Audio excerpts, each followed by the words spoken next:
The attack on Charlie Hebdo, the satirical magazine offices, these cartoonists led people of all religions to, of course, defend freedom of expression, freedom of speech. But one voice today said there are limits to how far people can go.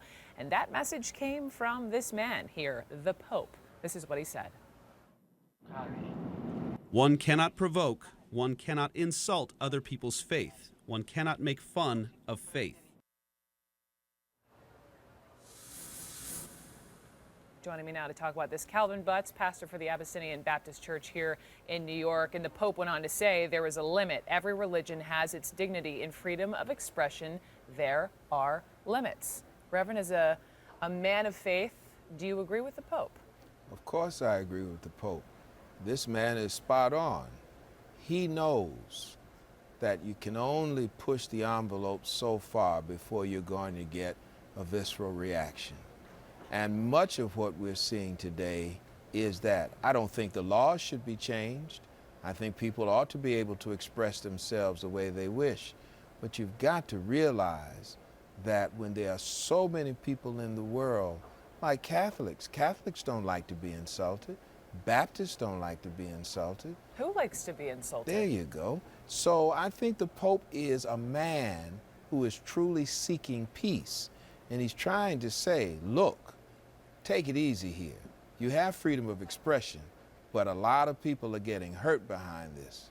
Do you think Bill Maher is someone who insults religions all the time? I mean, to the Pope's point that there should be limits on freedom of expression when it comes to religion, should people like Bill Maher then be silenced? He shouldn't be silenced, but Bill Maher is a court jester. He's a comedian, he's a fool. And so therefore, and I use that in the context of the court gesture, we understand he's a comedian. And so we laugh at him and we dismiss him. Then he's got to, he shouldn't be censored. I'm not for censorship, but I am for common sense. And I think that Bill Maher ought to exercise, and I've heard him exercise a little common sense every now and then.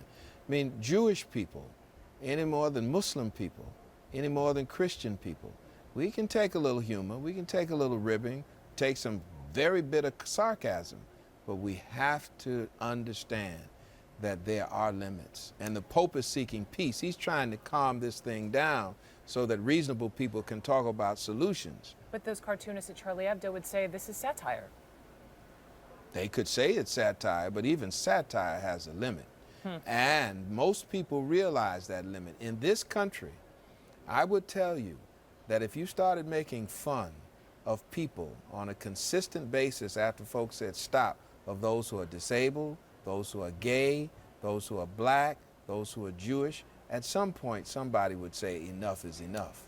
One more thing, I still have you for one more minute. This is the Pope also said this, quoting him, "One cannot react violently, but if someone says something bad about my mother, he can expect a punch. It's to be expected." His word punch. Yeah. What'd you think? I think he was just trying to make a strong point. I don't think the Pope is going to swing on anybody. But I think the Pope recognizes that there are men and women who will, you know, and if you talk about, and who have. But I think his strong point, and you've got to look at who this man is he's trying to find a way to calm this down so that so many people don't get hurt. So I applaud the Pope. I like this guy. Likes this guy. Reverend Calvin Butts, always a pleasure to have you on. Come back anytime. God bless. Appreciate Always you. good to be here.